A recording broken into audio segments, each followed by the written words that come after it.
What was supposed to be a peaceful mother-daughter trip to Anuradhapura turned into something we never saw coming.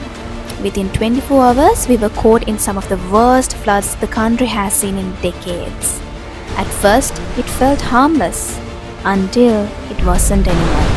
We just got down. Basically, we were stuck in the train for more than 10 hours.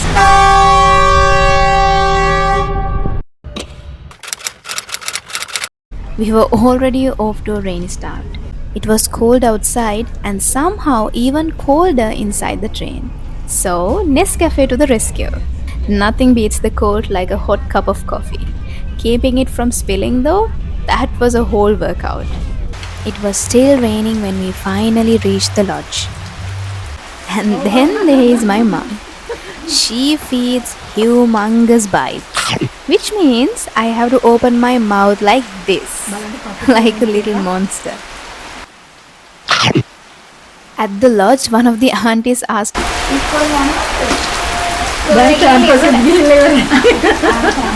for context, the maximum age to be in school here is 18, and me, I am 24.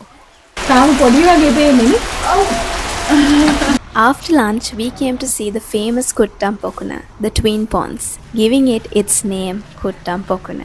This was built centuries ago for the Buddhist monks of Abhayagiriya. What's amazing is that the water systems here are still functional. It's one of the finest examples of ancient hydraulic engineering in Sri Lanka.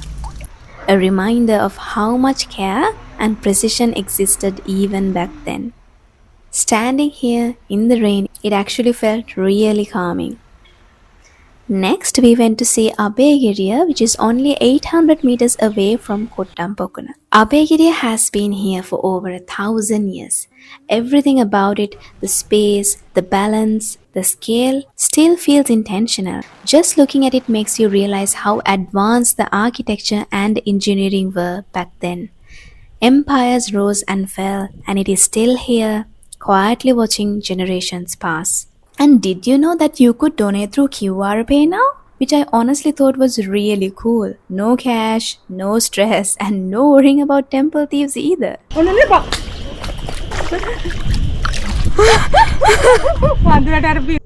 This is where I almost got my camera stolen by this guy. You stealing bugger, huh? You are going to steal my camera, no? Oh.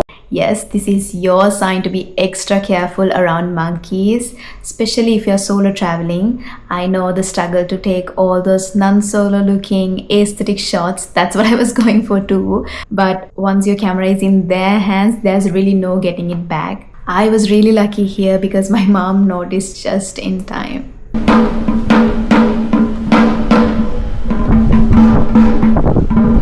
We also got to witness a Kanchaka Pujava, which is also known as Sivru Pujava. It's when a long saffron cloth is wrapped around the stupa which contains relics of Lord Buddha, symbolically offering a robe to the Buddha himself. At first I didn't fully understand it, but learning the meaning behind it made it feel really intentional and powerful. Abhayagiriya is massive, spread across hundreds of acres with so many sites that you could easily spend an entire day here. We wanted to explore more, but then the weather was getting worse and it was getting really dark too, so we called it a day and headed back to our lodge.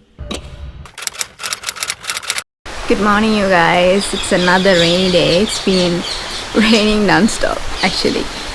Apparently there's some kind of a storm in Sri Lanka these days. We booked everything 1 month prior, so we had to come either way. Everywhere in Sri Lanka, it's been raining. So make sure you check the weather before coming. But if you have booked beforehand, then there's a bit of a problem there. So that's what happened to us. Regardless of the weather, it's still beautiful though. I don't know, there's something so serene about the rain and there's beauty to it.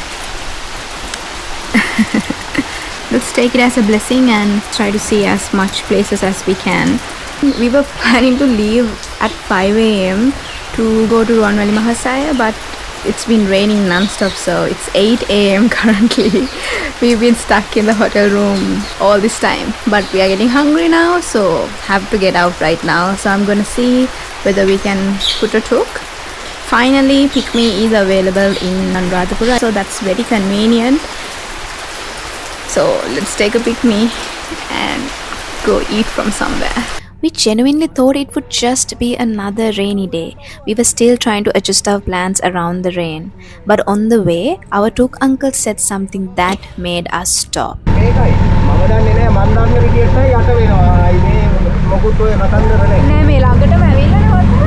He warned us that this wasn't your usual rain. This is where everything changed. Our original plan was simple. Visit Ruwanweli Maha, go back to the lodge, check out later, and head to the train station after lunch.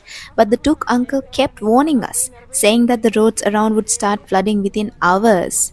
After hearing that, we turned back the tuk, and instead of coming back again, we decided to check out early and bring all our luggage with us, just in case. Because of the rain and all our luggage, we couldn't really go anywhere else nearby, so we just stayed at Ruwanweli Maha. Ruwanweli Maha is one of the most sacred places in Sri Lanka. For centuries, people have come here carrying their prayers for protection, forgiveness, and hope.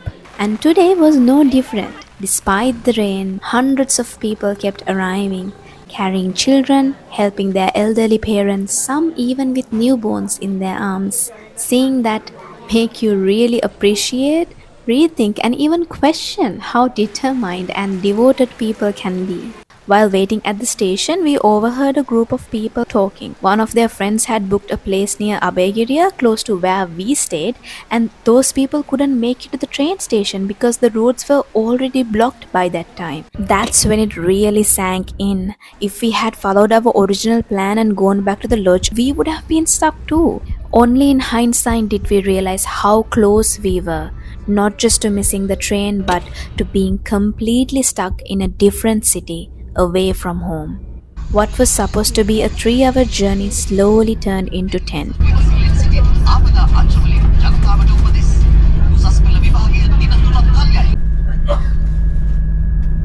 This has literally turned into a plane situation right now because you're stuck.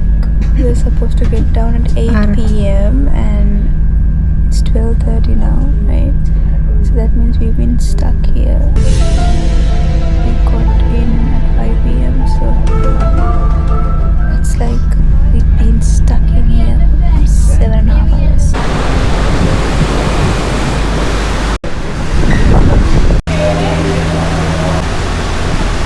We just got down and it's 3 a.m. and the entire train station is so empty. It's just the people who were in our train. Basically, we were stuck in the train for like more than 10 hours. It's bloody cold, you guys. Bloody cold.